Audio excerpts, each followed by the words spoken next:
नमस्कार, कोकणच्या rider YouTube चॅनलवर सगळ्यांचं स्वागत आहे। आणि थोडासा घाम दिसतोय।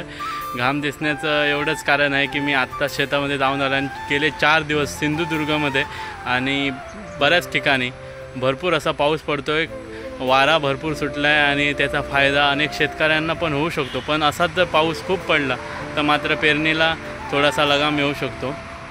त्यामुळे जसे सुकं पेरायची वेळ झाली आहे तसं जमीन थोडीशी पावसामुळे ओली झालेली आहे आणि त्यामुळे पेरणी करायला शेतकऱ्याला एक दिलासा मिळू शकतो। तर आम्ही पण थोडीशी शेती करण्याचा प्रयत्न करतो आणि मी आत्ता 2 वेळा जाऊन आलो आहे तिकडनं आणि परत थोडंसं भात हवं होतं म्हणून न्यायला आलो। तर घाईघाईमध्ये थोडंसं झालं, त्यामुळे पहिली शूटिंग करता आली नाही, पण आता जाऊन तिकडची शूटिंग दाखवतो तुम्हाला कशा प्रकारची पेरणी। आणि मी माझ्या जर कोकणातील पारंपरिक शेती असा जो प्लेलिस्टमध्ये तुम्ही जर गेला असाल तर तुम्हाला तिथे दिसेलच। गेल्या वर्षी 2 वर्षापूर्वीची शेतीचं पण एक आता नवीन ढंगामध्ये नवीन ह्याच्यामध्ये आपण पाहण्याचा प्रयत्न करूया। तर चला, तर आता आपण थेट जाऊया तिकडे। भात घेऊन मी जातो आहे तिकडे आणि थोडंसं भात पेरलेलं आहे आणि ट्रॅक्टरने आम्ही करतो, कारण आता पारंपरिक शेती बघायला गेली तर नाही, तर आता ट्रॅक्टर तर पर्याय झालेला आहे। तर तिकडची मी शेती दाखवतो। संपूर्ण व्हिडिओ नक्की बघा, लाईक करा, शेअर करा, कमेंट करा, सबस्क्राईब करा आणि कोकणच्या रायडरला असंच प्रेम द्या। थँक्यू।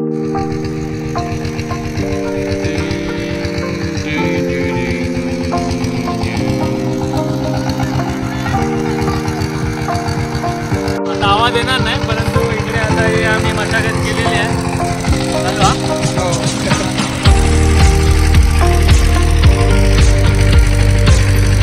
तर इथे आता आम्ही ट्रॅक्टरने नांगरणी केली होती आणि काही भाग इथे या भागामध्ये बऱ्याचशा भागामध्ये दगड आहे, त्यामुळे दगडाच्या ठिकाणी ट्रॅक्टर जात नाही। आणि ज्यावेळी जोताने नांगरायचे त्यावेळी कसं नांगर आपण जो हवा तसा हँडल करू शकलो असतो, परंतु ट्रॅक्टर ते दगडाला जर लागलं तर त्याची पाती वगैरे मोडू शकतात, त्यामुळे ट्रॅक्टरवाले त्या ठिकाणी घालत नाही। अशा ठिकाणी आपल्यालाच काम करावं लागतं, आपल्यालाच खणावं लागतं।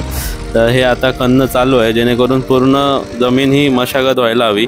तुम्ही पाहू शकता इथे हे ट्रॅक्टरच्या साहाय्याने खूप फास्ट काम होतं खरं तर, परंतु याचा दुरुपयोगही होतो। परंतु आता दिवसेंदिवस काही गोष्टींमुळे आपल्याला नांगरणीसाठी बैल किंवा म्हैसी असे जर प्राणी आपल्याला सांभाळायला गेले तर त्याचा खर्च पण भरपूर असतो, गवतापासूनचा खर्च असतो आणि तेवढं इन्कम येत नाही। आणि त्यामुळे कदाचित अनेक शेतकरी आता मात्र ट्रॅक्टर हा पर्याय शोधतात, कारण शेतीच्या कामानिमित्त का होईना त्या ट्रॅक्टरचा उपयोग केला जातो।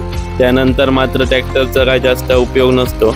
आणि जर वर्षभर आपल्याला जर इथे तुम्हाला म्हशी सांभाळायचे असतील, बैल सांभाळायचं असेल तर त्याचा खर्च हा अधिक असतो आणि खरं म्हणजे शेती करण्यात कुठचाही फायदा नाही आहे। परंतु आपली जी जमीन आहे ती या जमिनीची सुपीकता टिकून ठेवण्यासाठी ही शेती करणे गरजेचं आहे आणि सरकारने यावर काहीतरी शेतकऱ्यांसाठी एक भरघोस अनुदान जर दिलं असेल तरच खरंच तर शेतकरी शेती करू शकतात। शेतकऱ्यांसाठी वर्षाला 6,000 रुपये केंद्र सरकार आणि राज्य सरकार 6,000 रुपये देतात, परंतु काय झालं आहे की ते 6,000 रुपये अनेक शेतकऱ्यांच्या खात्यामध्ये जमाही होतात आणि आता तर मोफत धान्य देण्यामुळे ही शेती आहे ती शेती करायची अनेकांनी सोडले।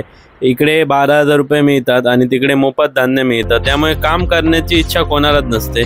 आता हा इथे याला आवड आहे कामाची, हा मूकबधीर आहे परंतु खूप असा आनंदाने काम करतो आणि मदतीला असाच आलेला आहे तो। तर खरोखरच कामाला, या शेतीच्या कामाला गरज असते ती माणसांची, कारण एकट्याने हे काम होणं शक्य नसतं। आता मी तुम्हाला इथे दाखवतो ते म्हणजे हे धरायचे आहेत, पण आम्ही काय केलेलं तुम्ही ते आता भात पाहू शकता। हे भात आधी आम्ही पेरलं आहे ट्रॅक्टर धरायच्या आधी, जेणेकरून जेव्हा ट्रॅक्टर धरणार त्यावेळी ती भात खाली जाणार आहे आणि त्याच्यानंतर आम्ही त्याच्यावर गुटा फिरवणार आहे। गुटा म्हणजे जमीन लेवल करण्यासाठी। आणि हे असं भात आम्ही टाकतो पहिल्यांदा, हे असं भात आम्ही पेरतो। आमचं एक काम चांगलं झालं होतं की ट्रॅक्टरने आधी आम्ही धरून ठेवलेली होती, त्यामुळे ज्यावेळी 4 दिवस पाऊस पडला त्यावेळी त्याच्यामध्ये थोडासा ओलावा राहिला, म्हणजे त्यामुळे व्यवस्थित ट्रॅक्टरने धरायला मिळालं। आता पहिल्यांदा आम्ही म्हशीच्या साहाय्याने किंवा बैलांच्या साहाय्याने गुटा घातला जायचा परंतु आता मात्र आम्हाला अशा प्रकारे दगड ठेवून किंवा अशा प्रकारे काही नाही काहीतरी कसरती करून थोडी का होईना लेवल करावी लागते आणि हे खूप तसं जोखमीचं काम म्हटलं जातं। एकट्या दोघांनी नाही जमत, मला पण ओढायला जमत नव्हतं आणि बिचारे त्याला पण तसं नाही जमत होतं, तो थोडासा मदत आपली गरज होता। तर अशा प्रकारे आम्ही आता गुटा घातला। मदतीला बंटी, कोकणचा मनीष असे आलेले, थोडी थोडी का होईना मदत करून एकदाच आम्ही गुटा घालून पूर्ण केला आणि आता हे भात पेरलंय आम्ही। आता बघूया कशा प्रकारे भात येतात, त्याचा व्हिडिओ तुम्हाला मी लवकरच दाखवेन। तर हा व्हिडिओ आवडल्यास नक्की लाईक करा, शेअर करा आणि कोकणातील अशी शेती तुम्ही पाहिली असेल तर कमेंट करून नक्की सांगा। कोकणचा रायडर सबस्क्राईब करा। धन्यवाद।